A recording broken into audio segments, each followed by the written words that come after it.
Well, good evening and welcome to this session on how to get hired in COVID. Now, of course, this year has been unusual for all of us in many ways, and I think one of the questions that everybody is thinking about is how do I emerge stronger from this challenge? And today, fortunately, one of the things that we will try and talk about is what can we do to look at this situation from a positive lens.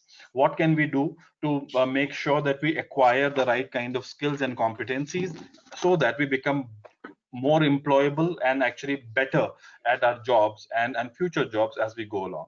We know that today's situation is very different from a typical talent market situation, because today we have a situation where there are more people in the talent pool in the market than maybe people who are going to hire, and therefore the first amongst equal will get that opportunity.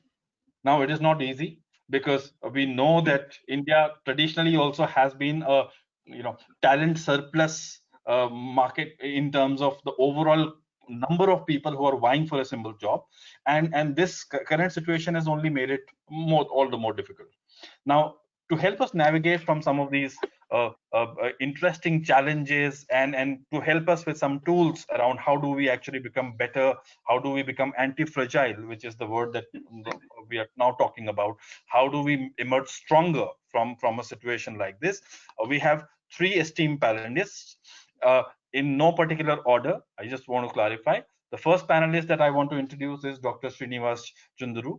Now, Dr. Srinivas has been an executive entrepreneur and with more than 2 decades of experience across P&L management, business development, corporate strategy, M&A, investor relations, and HR. In fact, he is founder and member of board of Vans Group, and he also has experience in diverse industries like housing, finance, education, fintech, and so on and so forth.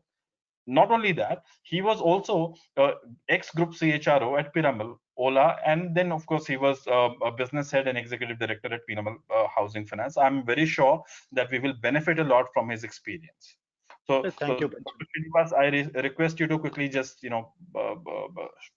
wave to the audiences so that they know it's you I'm talking about. Yeah, thank you so much for the warm welcome. Yeah, thanks. The second panelist, Saurabh. In fact, Saurabh is a global talent acquisition leader with more than 15 years of progressive professional experience in talent acquisition and related fields. He is at the moment actually, in fact, very interestingly, he at the moment also is deep neck in hiring for Asia and LATAM for OLX Group, and his experience has been around understanding talent needs of the different organizations, developing capabilities, solutions, and what can we do to get the best talent for organizations grow. So in fact, Saurabh will also, I'm sure, share his insights in terms of how the future of work looks like from his lens, and then we can see how we can better prepare. So Saurabh, welcome to this session once more. Thank you, Pancham. Good afternoon, everyone. Hello. Hi. Yeah. Last but not least, Dr. Jesse Christian. Now, Dr. Jesse, again, actually, he is on the other side. When I say it's on the other side, he comes from the delivery experience. So his insights actually will be very crucial for us because he will be wearing the lens of a business leader, and he will share with us how, for example, we can look at uh, becoming better because he has been managing actually HR services from the delivery side of it, and he gets to see very interesting insights, I'm sure, in terms of how his people are delivering services, what people are asking for, and therefore what can we do, for example, to look at becoming better as we go along. In fact, Dr. Jesse has more than 28 years of experience across different industries, which span across education, IT services, IT product development, HR consulting sectors, and IT enabled services. So I think all in all, I'm really looking forward to this exciting next 1 hour or so.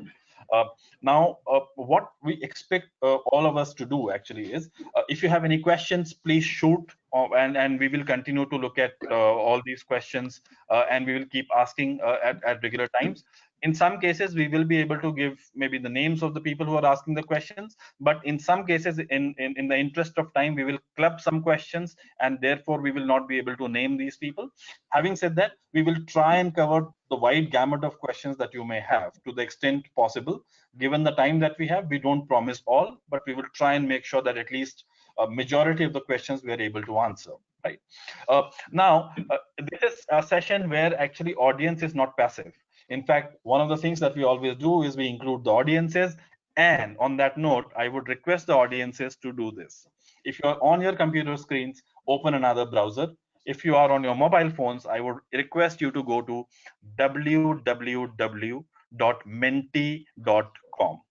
And I'll quickly share my screen. And when I do that, you will be able to actually see there is a small poll and the instructions to get into that poll. Yeah.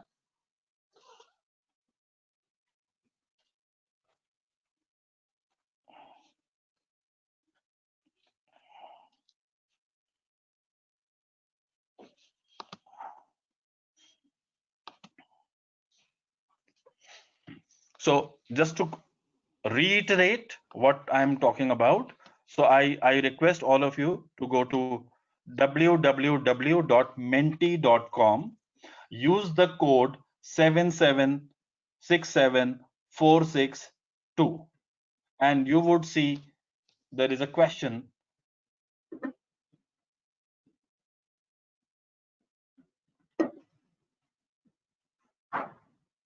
So you have to rank these three in terms of what you believe would be the most important to succeed in the workplace of future.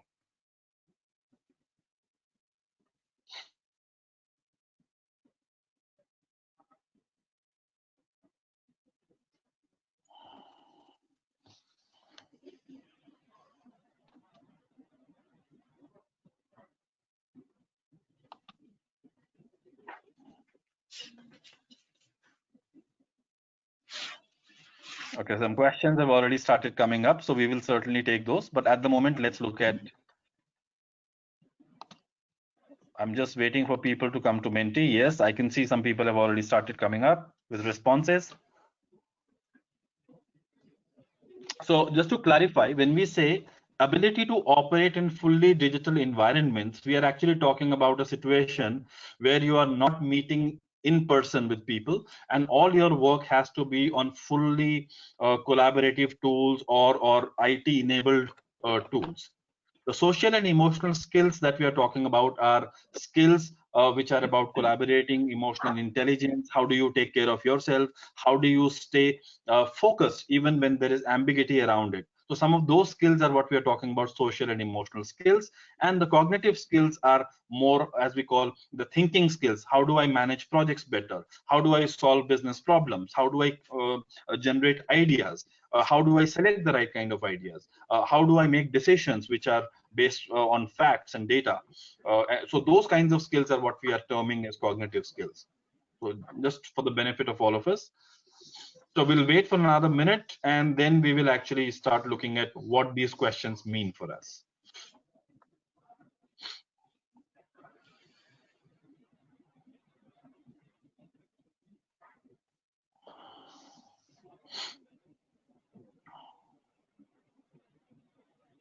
Okay, so interesting. So I think in the interest of time, while others can keep chipping in with more and more, I think what I would like to do here is maybe look at the answers that we have got, and then I will request panelists to start looking at this one by one. So Saurabh, looking at this, what is your first reaction? I think my first reaction is that probably we are reacting to virtual world just a little more than what we should. Virtual world always existed. It's accelerated in the current times, but that's a short-term view to that. To me, the cognitive skills, which are the fundamentals to solving problems for industries, for people, will take the number one place, because that's what people in the world is looking for. Of course, I would like to follow it by social and emotional skills. And somewhere I would see that problem solving in isolation may not help us achieve where we want to go in business, we want to go in life. That's second. I think if we are equipped with these two, adopting to a digital environment is probably a very short term change that we need to be comfortable with. And in long term, we are not sure, we might go still a mix of hybrid digital and a physical world. Absolutely. In fact, thank you, Saurabh. So Dr. Jesse, any thoughts on what the results show and what Saurabh talked about? I would say the digital environment is more at the background. It's just a platform, I would say. I wouldn't want to keep that as number one. Maybe in the last 8-9 months, we have come to a conclusion, or we have come to a situation as if that is the front ending of our lives, right? Because there are so many sessions and so many office meetings and MS team and all kinds of people. We were not aware of all these platforms. I'm not sure how many platforms were existing before, but right now I'm sure everybody knows to operate on every single platform available. So it could be a temporary thing, like Saurabh said. The third one is obviously the number one priority, cognitive skills, because we work in an organization because there is a client existing for us to be in an organization.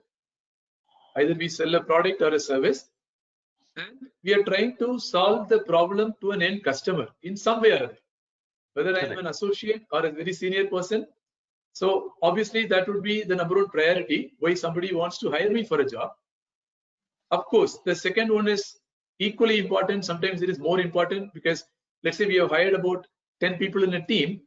Now, after the people have joined in, now we try to figure out one person is having this family issue, another person is having father unwell, or so many other things which the team lead or the manager was not expecting to happen. So how do we deal with all these things? So I think number 3 is the most important priority. Why I am in a job, that would give me clarity on why I am existing in an organization, what will be the role. Then I need to have excellent number 2 skills, right, for me to succeed in that role. Number 1, I'm going as per the the ranking in front of me. The digital is just, it so happened that earlier I was meeting people face to face. Now I'm in a different virtual world, so I'm just learning to use it, and I'm comfortable with it. Will we continue like this forever? I don't think so. We will have a combination of both. Interesting actually. So Dr. Srinivas, your views on this? Sure. So we have heard Saurabh and Dr. JC, both of them say that digital platforms at the moment maybe is the effect of recency, because we've been now in the middle of it. But I think there are other skills which are more important. Your views? Sure. I have a slightly contrarian thought on this. I would go by 2, 1, and 3. And the logic behind that is there are certain skills which we can develop by training, coaching, methodology, etc. There are a few things that we can develop it, but it cannot be from scratch. We need to, have it kind of naturally. So I feel that the second part that you're talking about is the fundamental rock base. And the reason why I'm rating 1 over 3 is, in my view, digital is not just platform, but also a fundamental business model. For example, 20 years back, retail was existence in particular format. Today, retail does not exist in that format, right? Now, that's part of digitization in my view, right? Who had imagined that 10 lakh gig workers are now taxi walas with Ola, and 4,500 IIT IIMs join a company like Ola, which is a taxi company, right? So in my view, digitization, maybe if I replace the word by continuous rediscovery of business model, if I replace that, probably my order of priority would be 2, 1 followed by 3. In a lighter sense and philosophical sense, Bhagavad Gita says to succeed, you need 3 things: Gyan, Karam, and Bhakti. Knowledge, action, and care, right? Not in that order. So whatever coincidentally the 3 points that you talked about, it talks about knowledge, action, as well as care, to say so. So that's my viewpoint, that ability to go with the business model, because the fundas that you used in classic retail are not applicable. So therefore, digitization impact of that from that perspective has to be crystal clear. Certain skills, which are people skills, social skills, EQ, empathy, using first principles, instinctively come naturally. You can develop a little bit, but not from scratch. The other tools are very important, but can be probably developed over a period of time. So that's my thought. Interesting, actually. So interesting conversation on the fact that while all three are important, of course, different speakers are maybe giving different weightages to each of these. It is also a factor of maybe the industries that they are representing, and it is also a factor of maybe the immediate organizational needs that they are seeing from their view. Having said that, I think the important thing for us to realize is that if we want to succeed in a skill in an environment of future, we have to maybe get used to the concept of 100% distributed organizations, which, for example, is not the norm in India.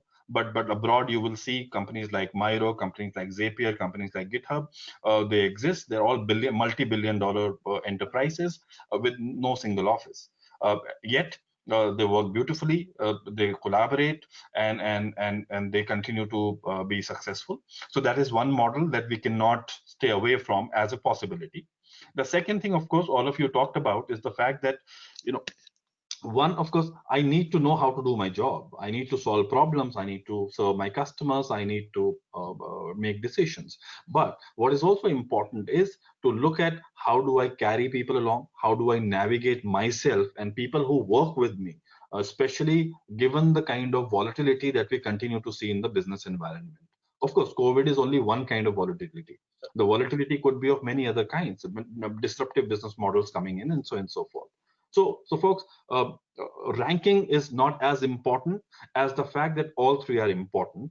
Now, why are we talking about some of these skills is the question that now we come to, because the future of work is going to change. And in fact, just before the webinar that we were talking about, I was asking, so Saurabh did talk about the fact that he actually has some slides that he would like to share with us on how he thinks the future of work is going to be. So maybe Saurabh, I'll invite you to talk about that, and then we will try and maybe use these three skills in the context of future of work, and then help people see how they can develop some of these skills and how they can prepare better for getting jobs as we go along. Yeah, so Saurabh, over to you. Sure. So if I look at future of work, like what Pancham has said, to me, that's something that we are experiencing right now also, and that's something which we experienced in last couple of years also. The scale and magnitude is very different. There are very few companies who have reached there. There are others who are trying to, and there are some who haven't started. Of course, in this pandemic times, a lot of companies made progress because that was the only way probably to deliver work, and that too in industries where it was possible. So if I look at future of work, I look at a couple of things. First, which comes to my mind is technology itself.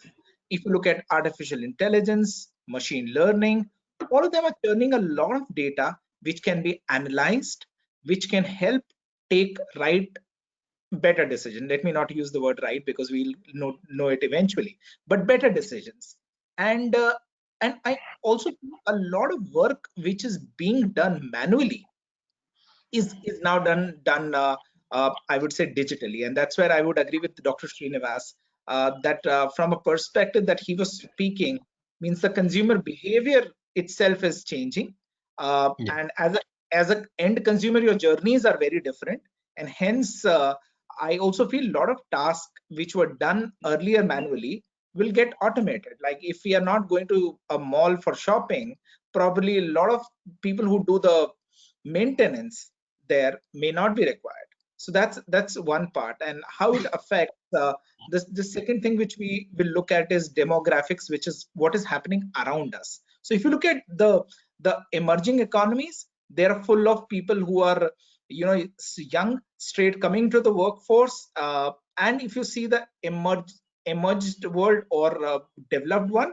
as well as if you look at China, there you have seniors participating in gig economy. So I think the entire concept of gig economy, which usually is displayed in most of the I would say journals, is very very millennial mindset, very Gen Y, Gen Z mindset. I think a huge thing we need to look at is that there are seniors who are out from their experienced jobs, and they're also competing for very similar assignments that Yes. that are there with you. So that's the second part. The third part is, I think, which I feel is very important, is the individual himself or herself. The way that you will learn, the means three things I was looking at. The way you skill up in this environment, the kind of onus that you will have for your own learning, and kind of social security that you need to provide for yourself, which companies have been partly covering for these years, because the entire employment looked at a longer term perspective, that if you were to work with this company for 5 years, then company will invest XYZ. The moment you bring the gig economy into picture, the learning path somewhere is cut down, because organization doesn't know that after this assignment whether you're coming. The social security, which is a huge thing. Right now, if you look at a country like India, a lot of responsibility is with the private sector and of course with the government as well. But I'm talking primarily from a private sector perspective. Who will bear that? Who will bear those health insurances? Are we ready? And of course, means there are universities which produce the finest graduates, but once they do, how do they learn?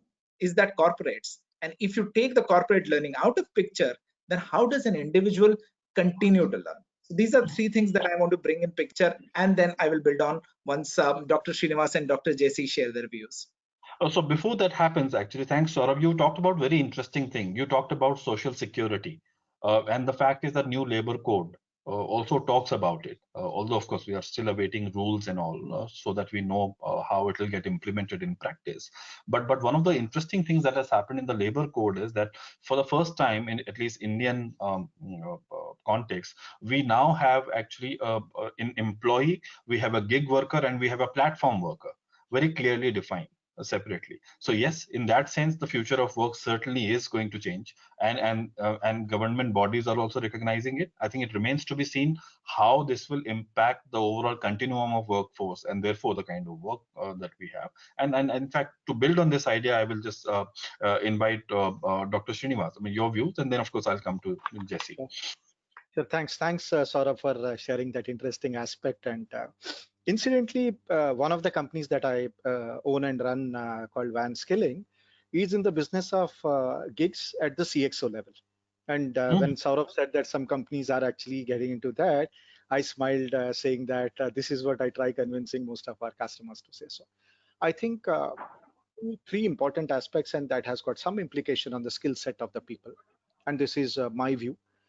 The new age companies, I mean, Saurabh works for one of the finest new age companies, be it Ola, Swiggy, all the, even as a matter of fact, Reliance is a new age company given the new transition. In my view, the days of quote unquote super specializations may not be the best way of moving, but a lot of general management skills are appreciated. So which means whether you are a college grad or you are having 20 years of experience, our ability to appreciate and get into different functions and to understand what drives business, I think that becomes a very crucial skill, irrespective of COVID or no COVID, to say so.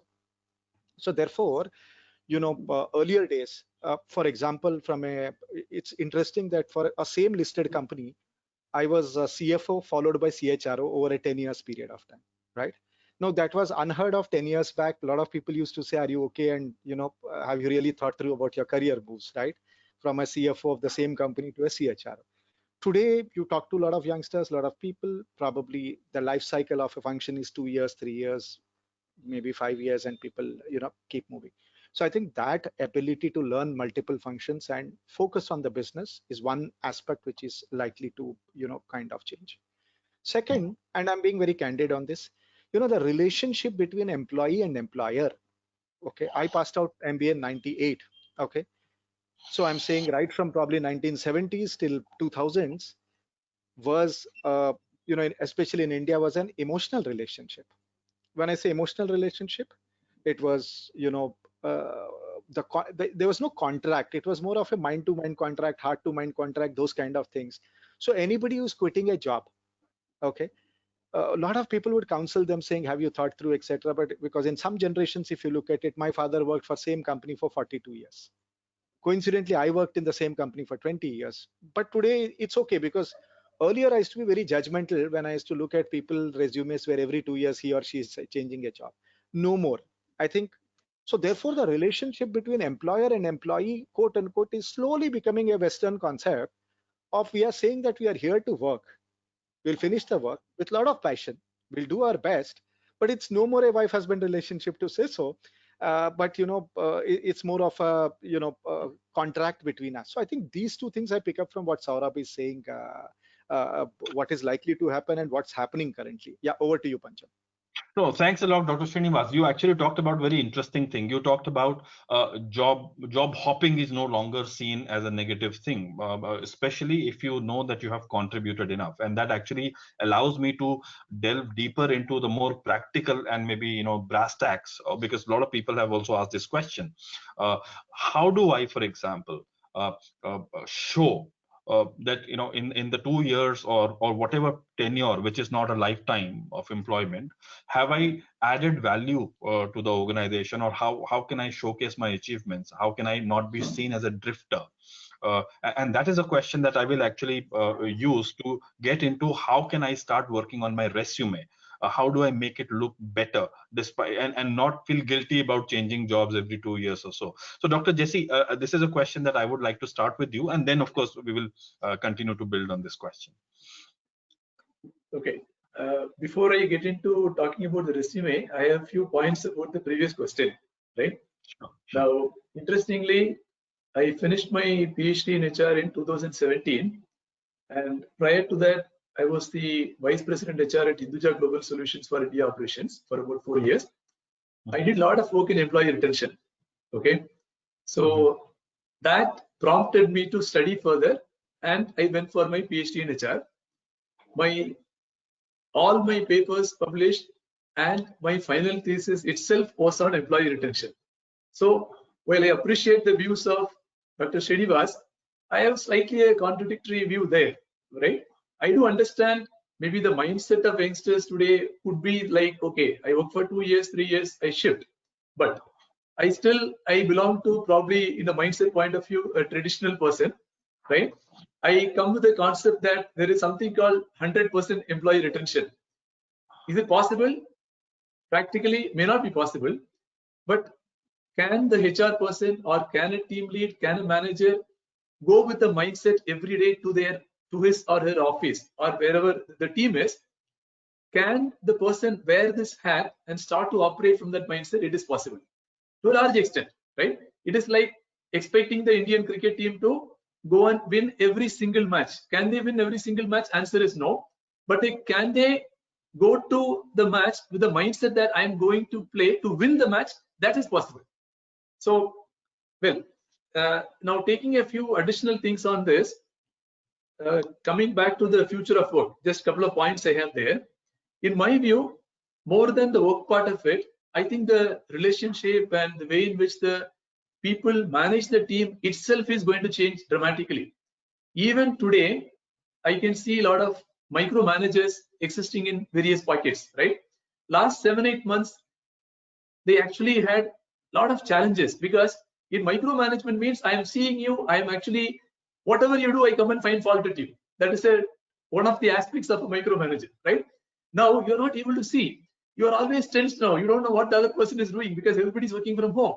It's all remote working. So this micromanagement will collapse actually. If I'm a micromanager, I will not be successful in future. It's as simple as that. So there is an element of trust coming into play now, right? I should trust people because I'm not able to see people on a daily basis. Plus, there should be a lot of delegation of responsibilities. I have to coach people, I have to mentor them, because it's all virtually happening. If I go with the traditional mindset of control, it's not going to work. Then the teamwork, individual contribution and teamwork. Okay, I'm sorry, these are some of my views about the previous point. Okay, coming to the resume part. So actually you talked about it and I was about to ask you. So now how do I show on my resume that I am not a micromanager? I am a great team worker, collaborator. Actually that would help the people also who are listening in, because that is an essential feature of how they will also get judged in terms of first impression.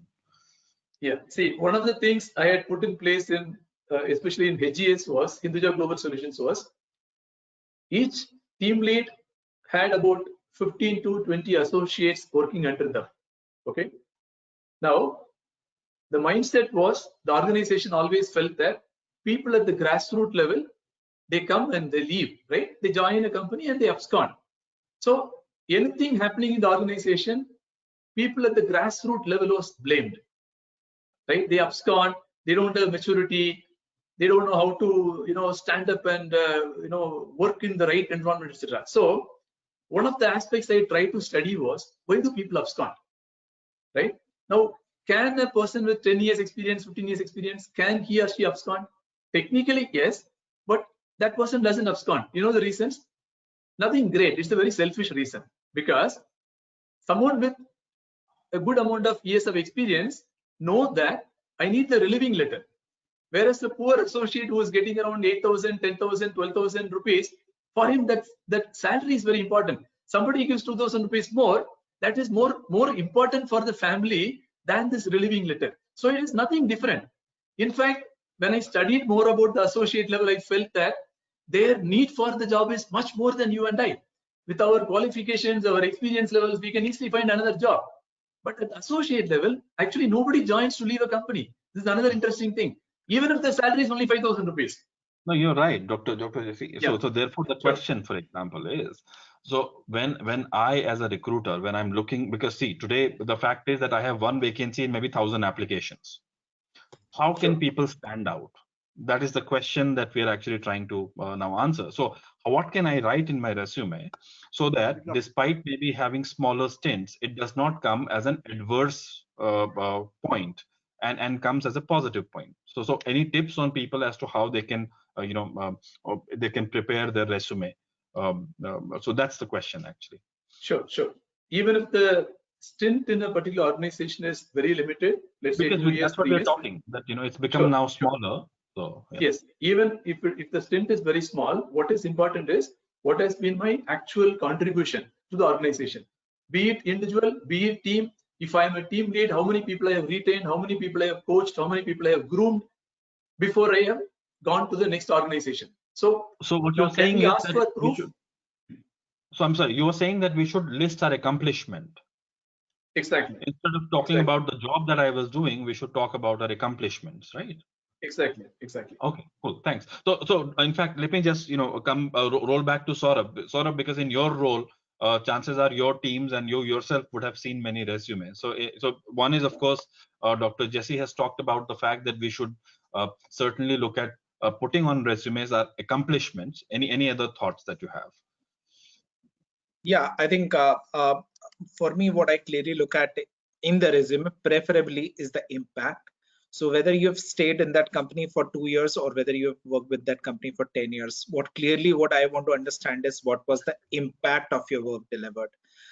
Simply the work delivered may not be a full indicator. Second thing, also what I don't want to see is the list of everything that you did. Possibly some of the roles clearly from an industry perspective. Let's also look back that who looks at the resume. One recruiter who possibly looks at the similar resumes, like 100 resumes in a day, and understands, like typically for a associate role or for a vice president role, what are the roles and responsibilities. And let's also look at a 30-second thing, which I know if I say this, I'll be hugely criticized in the industry. The fact is that to get a recruiter's attention for more than 30 seconds will be difficult. And take it to yourself that if you had to do many other tasks and also screen at least 100 profiles a day, would you spend 15 minutes on each profile? Just not possible. So probably, one-page resume is a huge hit on the tech industry. If you look at the most of the advanced tech organizations, their CEOs have one-page resumes, and that's in. But I know that if that's difficult to do, possibly 2 or 2-page, but please do not do 3, 4, 5 pages, right? And second is also bring relevance to the fore, right? We all know that in universities, we have been sports champions. It's great, but more elaboration on what are the learnings that from there you've invested in your current jobs, and those outcomes would definitely help. And kind of a lot of candidates put their confidence on skills. I would also look at the projects that they've delivered. So from a recruiter standpoint, for me important is how does the journey has progressed. I will not put somebody who has a 6 months stint on a resume saying that, oh, this guy moved. There might be reasons. There are reasons which are professional, which are beyond company, for which you move. And sometimes there are reasons for company, and sometimes there are personal reasons. But what you've done before and after in that entire journey also does matter. Okay, so adding to the fact that it should be accomplishment based, it should be brief, and an accomplishment does not have to be everything one has done, but one or two accomplishments per stint that stand out. That's what you're talking about. Now, Dr. Srinivas, now I'm going to maybe divert a little. So one of the things that we have seen recruiters talking about is I can't shortlist this person because his resumes have a lot of spelling mistakes. A lot of times the resumes which are better formatted normally get through, and resumes that are poorly formatted, they don't. So have you seen this kind of trend in the first place, and does it actually really matter if the resume is formatted right or not? That was the other question that I thought I'll ask you. Sure. So I think I'll divide the answer into two parts: fresh from B school or engineering school, and with experience kind of thing. We have an extreme problem. You go to a B school or an engineering school, the problem is everything is formatted, which means Correct. no two resume looks different. And this morning I was talking to somebody, and I was telling them, in a B school, I was telling them that probably out of 100 students, 60 of them are in placement committee, 25 in event committee, and 15 in mess committee. So there's nothing unique about it. So, at the B school level, graduation level, in my view, I think what one has to wear a hat is there are 3890 B schools in India. Leave the top 100. The rest of them are similar position wise, etc. So unless you customize and show the business impact, when I say customize, I'm not saying fabricate. What I meant is for the company, what is that they are looking for? And therefore, in all likelihood, what is likely to appeal and what's the impact that you would have created? I think that matters. So, a bit of customization, especially the projects, this, that, all of that stuff needs to be spoken about at the B school level and graduation level. Probably with a lot more experience, I think some of the sections can be done away with. Yes, it is very important because somewhere your inability to spell it rightly or check it and formatting, etc., is also a state of mind, which would talk about your clarity and seriousness on the job that one is talking about. Gone are the days when you are going to print and send it. I mean, most of it comes on electronic form and PDF form. So in my view, I think we should get away with quite a few sections. So for example, a lot of people write strengths and weaknesses. I mean, Correct. in my career and Saurabh's career and Jesse's career put together, we would have seen 5,000, 10,000, 15,000 resumes, and the strength and weakness don't change. That's because probably, ability to express certain things, tangible, intangible. Yeah. Similarly, some of the things like given an opportunity, I'm going to work very hard. That is very obvious. So I think some of the sections can be done away. And as Saurabh rightly said, one page, great. If not one page, at least, have it much more reasonable. Third, I think when we talk about, I'm saying this with responsibility, I feel as much for an HR as much as I feel for finance, but I'm sharing this. Part of responsibility also lies with recruiters, right?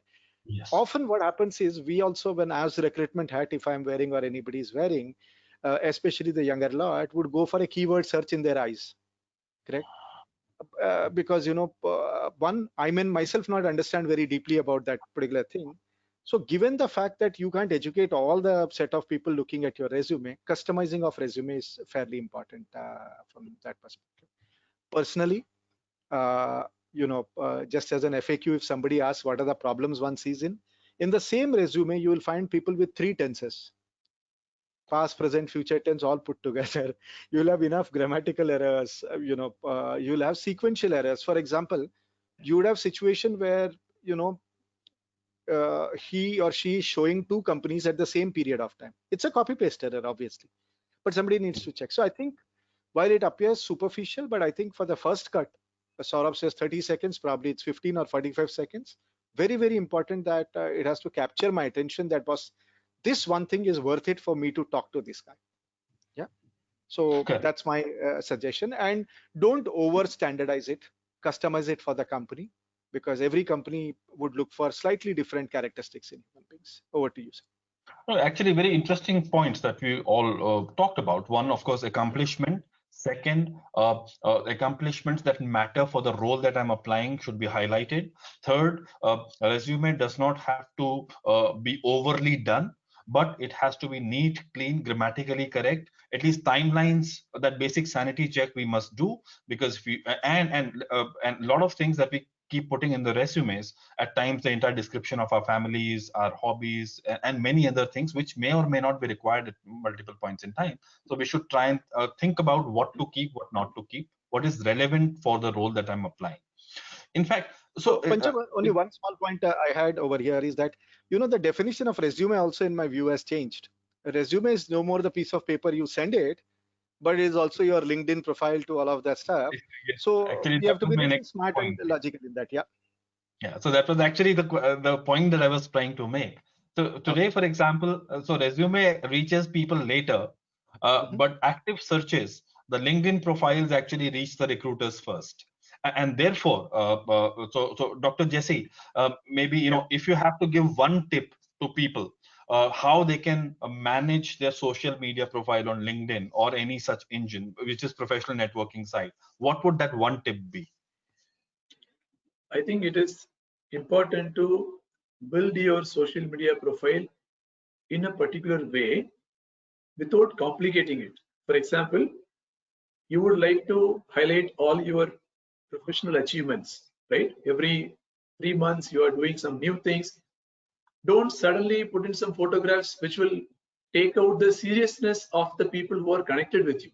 You can always give a lighter side about you as a person, but if somebody is trying to hire you, somebody is trying to track you last 4 years, 5 years, how professionally you have been growing. It's not about changing the name of the company, start time, end time. That is a small thing. During that period, during that journey, what are additional things you are posting? I have seen people posting few things like this. Suddenly one family photograph, right? I mean, I'm not saying it is not required. Maybe there is a Facebook for it, or you can choose another platform to project it in a different way. Because LinkedIn, as I see, it's a very professional platform. People come to it mainly to get a overall personality of the individual. So I would say don't mix up these things in one platform.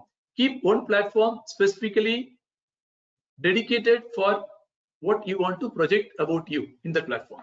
This would be my Well, that's actually a very interesting thought, Dr. Jesse, and thanks for that, because I think most of the times we don't realize that every post is accessible to people, and we create an impression every time we post whatever we do, and therefore we must post responsibly. So that's the message that you have for people. So Saurabh, now actually, so one is about posting that we talked about. The second thing we talked about is build a profile in a certain way.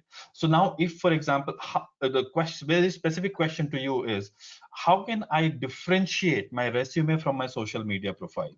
That is one. And how can I make sure that they talk to each other? Because ultimately people would always try and corroborate the facts. So that is the question that I thought maybe I'll pose to you. Right. I think on a lighter note, the story should be the same. So I've often seen the story getting off the rails. So that should not be, but I think most cases it's given. When I say this, simple things for me is like on LinkedIn profile is where you worked 5 years back, and your resume has 5 more companies after that. I don't mind 5 more, but at least be it brings me back to the question: is that did you not have a time to update it? Or did you not want to update it? And if you don't want to update it, then what was the reason why you didn't want to? So I think let's park that as a simple example, but also look at that your profile should be a reflection of professionally how you have grown. Your resume should be giving a detailed view of what are the projects, what are the impact, what are the accomplishments you've done. In some cases, as I would agree with Dr. Srinivas, that the resume needs to be customized for the role. So it should bring in that flavor. but your professional profile should be comprehensive, crisp snapshot of what you have done in your career and how you have grown. Well, actually, interesting point that you talked about. So one, of course, we are talking about the fact that we should be responsible about what we are doing. So that's one. Second is we should be consistent. So that means that we should not have our social media profile lagging, where my resume, for example, has more updates. So it is always better to be updated even on the social media links or professional networking senses. So Dr. Srinivas, now, I'm now actually coming to you with maybe slightly different question. So what we have seen in many LinkedIn profiles is people normally cut and paste career objectives as the same objectives that they would put in the resume, and also their role, the way they describe, and their journey that they describe is actually very similar to what they describe in resume. In fact, there is one thought that LinkedIn actually allows you to be more creative, and maybe allow a deeper peek into who you are as a person. So what's your view? Should it be very crisp and very curt as a resume is, or LinkedIn can actually become slightly more worded, more creative, more intimate? Let's put it this way. Sure. Interesting question. There are enough companies, and I'm sure in our experience, all of us have come through that, which are AI-based, human intelligent companies, if I can say so, which almost would do the analysis part of us to give us a single page note on the personality of the person based on the social media behavior. In fact, there's a tool in one of the companies I'm associated with where whether the guy is currently engaged in the company or not is also picked up from social media and the keywords used by the people to say so all I'm trying to say is that there's enough science on essentially what you mean and what does it come into. So I think my viewpoint over here is that it's not really the usage of word which is more important, but relevance to the context that is important, right? Yeah. So for example, if I had participated in an annual day of my company, great, that's a great thing. But is it really relevant for if I go to Dr. Jesse for a job? Does he really care for that? Really, probably no. I think that ability to filter, that's one part. Second, I think, as you rightly said, I'm being responsible, but candid as well, is that the moment you look at too much of fabrication over there, I mean, any intuitive sense, managerial sense will tell you that it's a fake resume, okay, or a fake LinkedIn kind of stuff. I think we have to be extra careful about that. The moment you go generic or you try being, you are okay to be creative, but you should not be imaginative, right? So I think without distorting the facts as deep as one can go and do that. For example, a lot of LinkedIn profiles, you talk about you being, top X percentage of employees. Now, anybody with 15 years of experience, really do we know that? I mean, do you really can prove it if somebody is going to talk about that, right? So you have to be really careful about, what you use. I'll go one step later. All of us would have some publications. If you're working for 10, 15 years, you're quoted somewhere and you will get certain awards and stuff. You'll also have to be careful about what do you want to position. Okay. Now, for example, again, saying with responsibility, there are enough awards where 5,000 people are in top 50, right? Okay, and a little bit of Google will tell us that people don't talk positively about it, right? So therefore, I think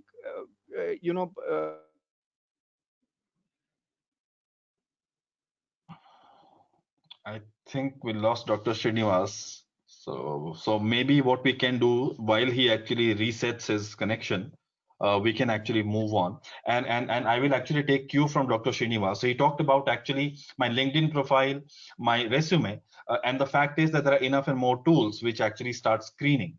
And therefore, what we always say is that people actually should know the search engine optimization hacks at times. Having said that, the other important thing is, for example, and that's the question to you, Dr. Jesse, now. So we know that wording the resume and LinkedIn profile right actually helps us get through the first screen, that my resume is relevant, right? The question therefore is now that I have got my resume included in a shortlist, now I have an interview, right? So what can I do to ace the interview? Okay. So are you asking this question in connection with the LinkedIn profile or just to? No. LinkedIn profile plus resume, because at times Sure. you would find that recruiters talk to you basis your LinkedIn profile, at times basis your resume. The fact is that you still have to ace the interview, and therefore the question therefore is, what can people do to ace it? Because I think most of the people would want to know that. Sure. I think it is based on the position I'm applying for, and if I have clarity in terms of the organization, the domain, the vertical the company is into, and the role I'm applying for, the company's website, the company's type of work which they are doing in that location, many times what happens is the candidate is expecting the interviewer to tell all these things. In reality, as an interviewer, I am looking for a candidate who has done some kind of a research about the job. So the candidate, I would expect the candidate to ask me some relevant questions. Many times I ask the reverse question. Okay, if a person in my team has done the first round interview, I am going to the second round interview. The questions I would be asking is, in the first round discussion, my colleague has explained about the opportunity. Can you please explain that to me now? If a candidate can articulate at least closer to reality, I think I am reasonably convinced that the listening skills are good. The person feels that the fact that he wants to attend the second round of interview and he is able to explain this, whether there is a gap of half a day, 1 day, 2 days gap between first round interview and my interview, plus the person, if he or she has done some extra work to prepare and try to impress upon me, not in a superficial way, trying to give me an indication that I think I am the right person to be hired. If some of these things are matching, because I'm willing to train the person, I'm willing to coach the person, but I want the person to do at least some bit of initial preparation and then look for a job. That's actually very interesting. Yeah. So you talked about something very interesting, and thank you for that. So basically, what you're saying are two things. You're saying, one, people should make effort in preparing, learning more about the job, about the company, and maybe about the role, and at times maybe about the manager who's going to interview.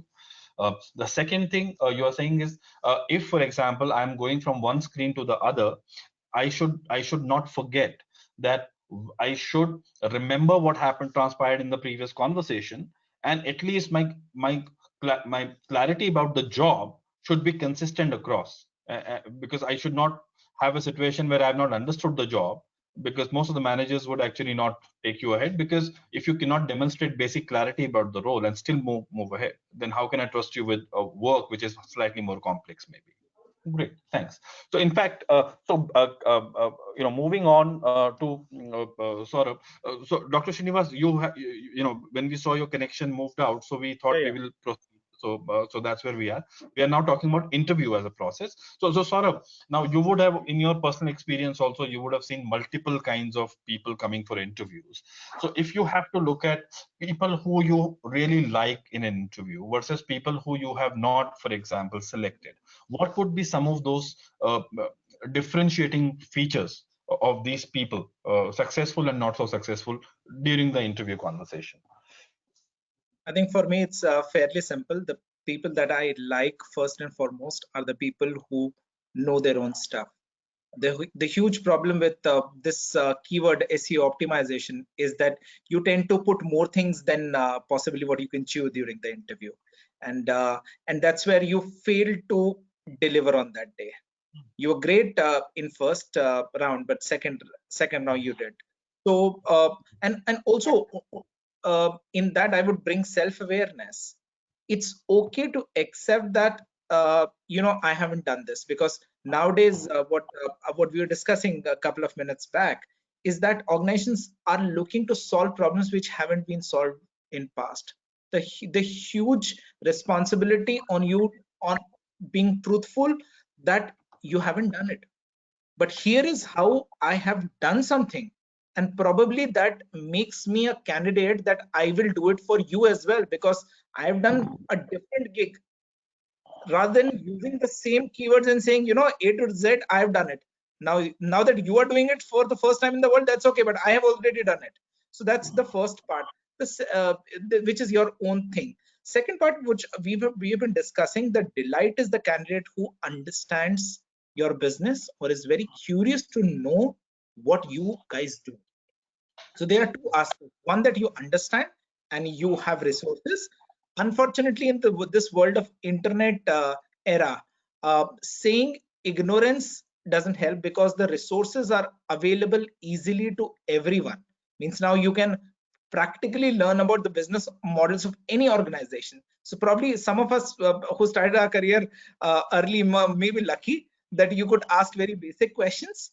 But now if you ask a very basic question about my platform, then I'm worried that either you are off the internet or probably you have the resource and you choose not to use it, and both are not great signs. So for me, there are two things. One is know about yourself very clearly, what you can do, what you have done.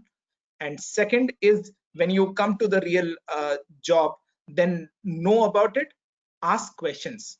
If you made wrong assumptions, you've read wrong things, please clarify. That shows that you are interested and you're investing your time.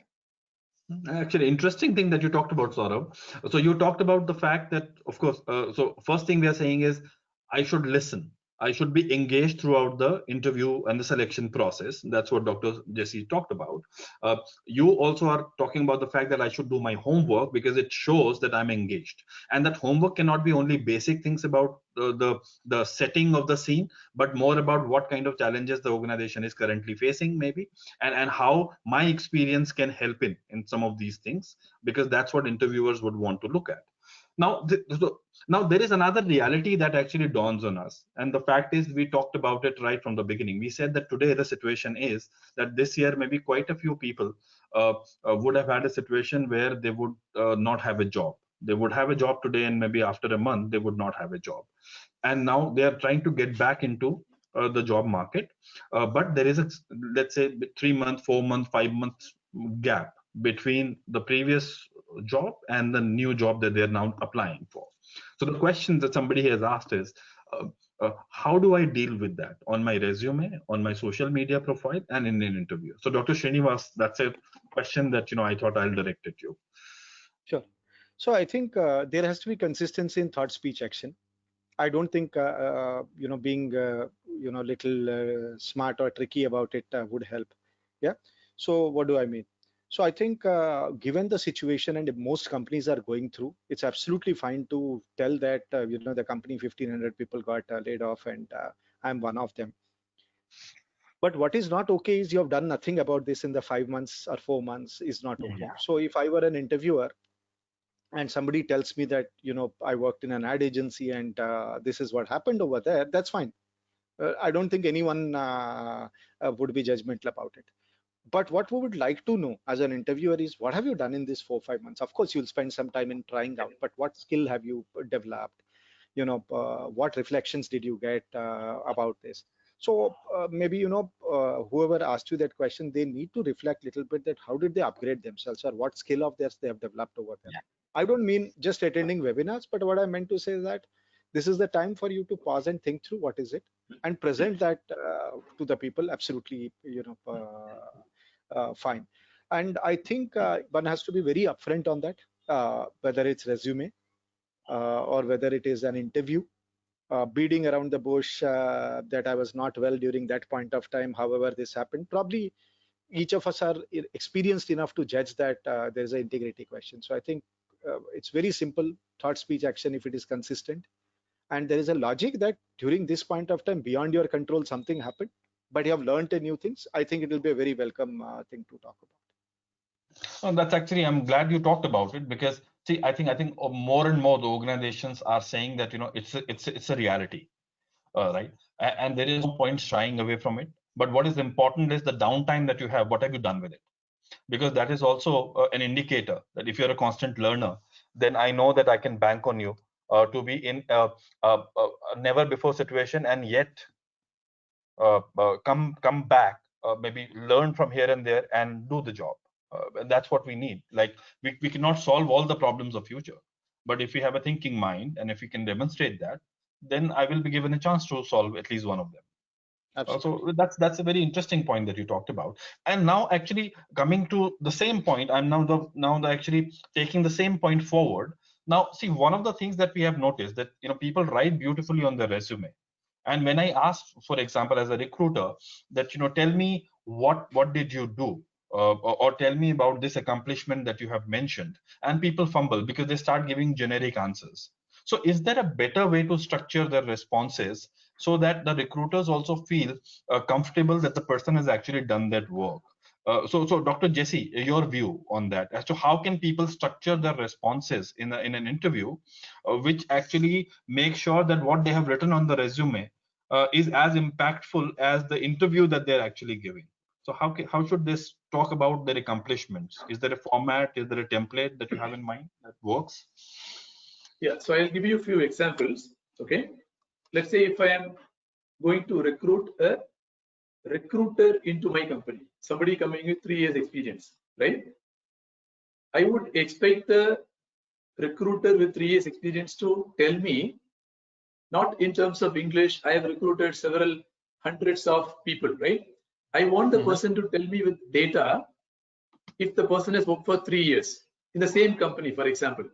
Year 1, my offers during the year, I made so many offers, so many people joined.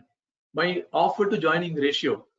If as the recruiter I can speak with specific data, I am more impressed and interested in that person, right? Because many people don't have this data. Many people say, yeah, even if you speak to a, let's say you want to recruit a recruiter for a recruitment firm, even people with 5 years experience, 10 years experience, many times they come and tell, yeah, I have done, I had 3 joinees in these companies. If you ask specific thing, what is the billing value, right? As a recruitment firm person, you recruit for a fee, 8.33%, 10%. I am interested in hearing the specifics. 5 years experience, I should say, I did 47 lakhs. I brought 47 lakhs revenue to the company last year. That makes it more interesting than saying, yes, I have recruited. I think I have, this thing will not help. When you want to hear specifics, so for every function, right? If I am a BU HR person, okay, I would like to hear that person telling me, my attrition is like this. In my business unit, it was like this, percentage wise. I did this initiative. I'm able to retain 18 more people. I want to know what you did with that one more initiative you did, right? People do one clapping exercise thinking that, 5 more people you can retain. If you can measure it, great, right? You sponsor 50 people for TCS marathon, great. Do we try to measure what is the retention effect based on that? I have done that in HGS. We used to sponsor 100 people, right? We formed a small club, all youngsters. Believe it or not, year after year, those guys were trying to improve on their timing. They had a lot of issues in their job, but they knew that company will sponsor for TCS 10K run. They will wear with one HGS t-shirt. They were trying to compete with each other in terms of timing. 1 year they were able to withstand all the job pressures. Some mechanism should be there. If I am an interviewer, I would like to hear only data. Whether it is a fresher or with experience, more data should be there. Less of English, more data. These are my So views. actually, you talked about something very interesting. So in fact, there is a framework that quite often we use called STAR. So we always say the candidates should talk about what was the situation, what was the task assigned to me, what were the specific actions I took, and what was the result. And wherever possible, quantify everything in terms of cost, quality improvement, time, and so on and so forth, which is exactly what you talked about. Now, see, this works beautifully for those people who have reasonable experience. Now, Saurabh, the question to you now is, people that, and in fact there is a question also on the similar lines, there are people who are fresh out of college with maybe no experience. How can they use STAR or accomplishments, and how can they talk about measurables to impress upon the recruiter that they actually should be given a chance in terms of their first job with the organization, especially when they're competing with experienced people? So Manjan, I would first say thank you for asking this question. Most common question of hiring people fresh from campuses in last 12 years. This is a very, very common question that everybody has. And I think we get too drifted by people's number of years of experience for professionals. Let's understand, if you're talking about situation task, I think the day that you start walking is the day that you have a star. Means it need not be delivering $1 billion revenue for the organization. When you list in your resume, that I was let's say I was in mess committee or I was in cultural club. That is where you said that this is the value I brought.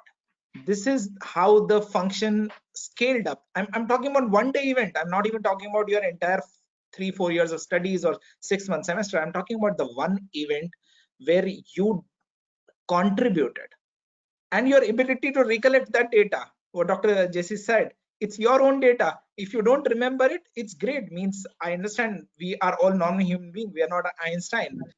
Then please take that half an hour from your busy schedule and just go through the numbers, so that you know, if you are able to give me and you know, very I think common examples, especially professional studies like engineering, CA, I would say MBA.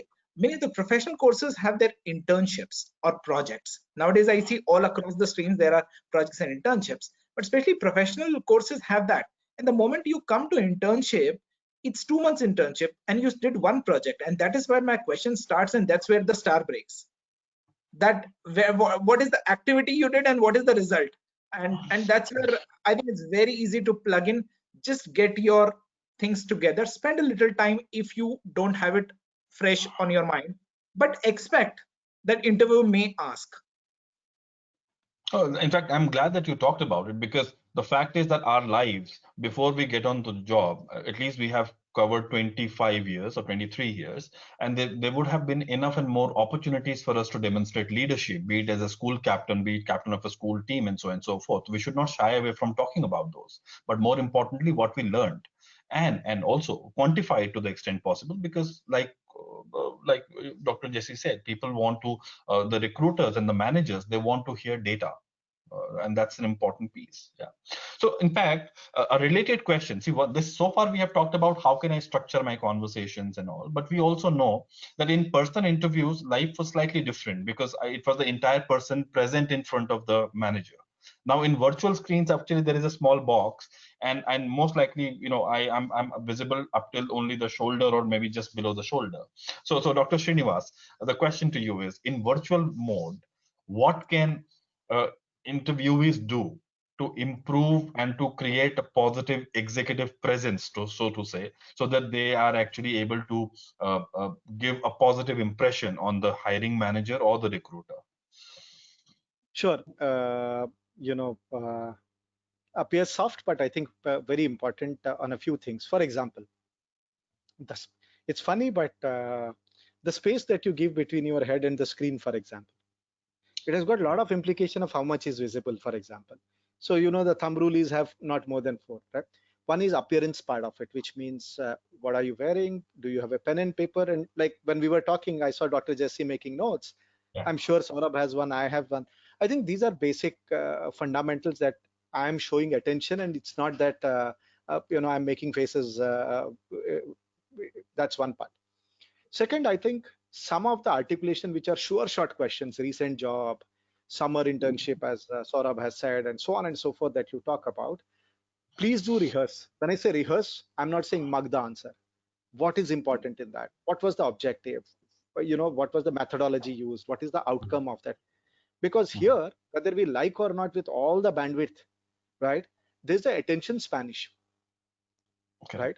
So therefore, I have to capture the imagination of the person in whatever 45 seconds instead of 2 minutes, etc. So which means I think sure short things that you want to highlight, please, you know, have it. Third, I think be very familiar with the tool. I mean, you know, Pancham, that all 4 of us must have used these kind of tools day in, day out.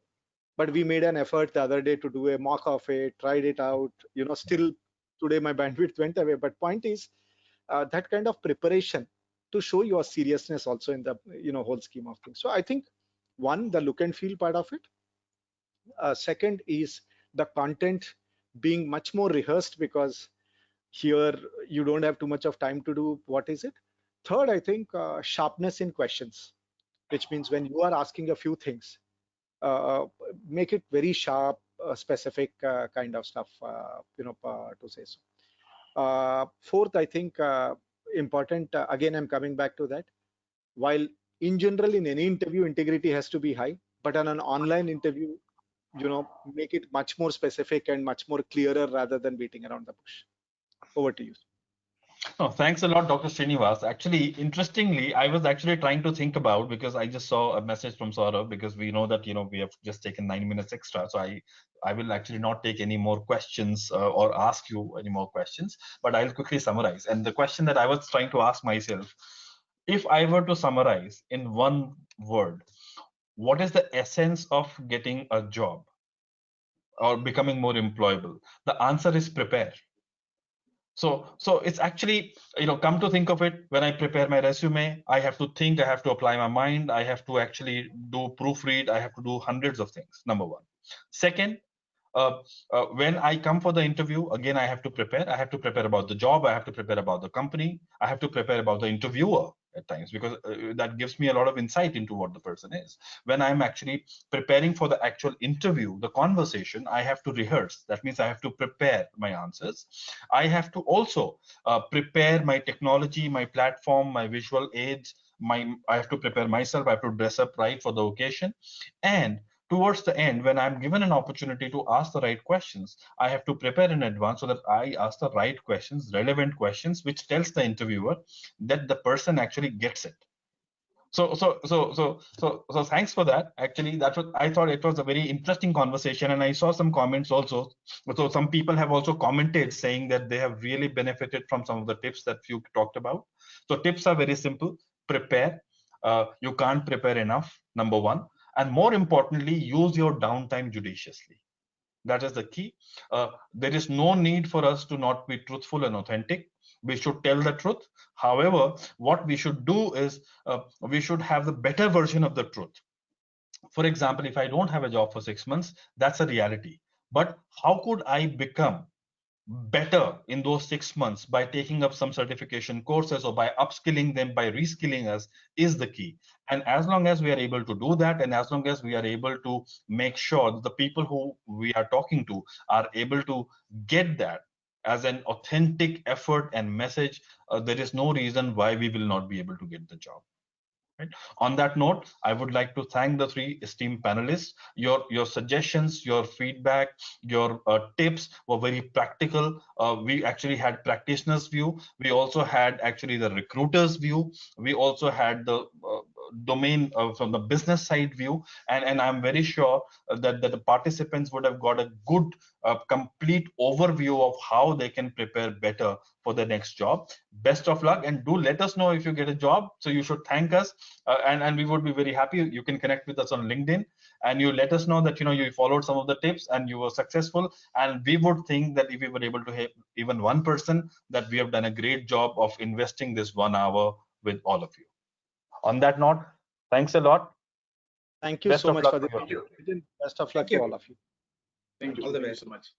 Yeah. Cool. So now I'm just going to exit the webinar.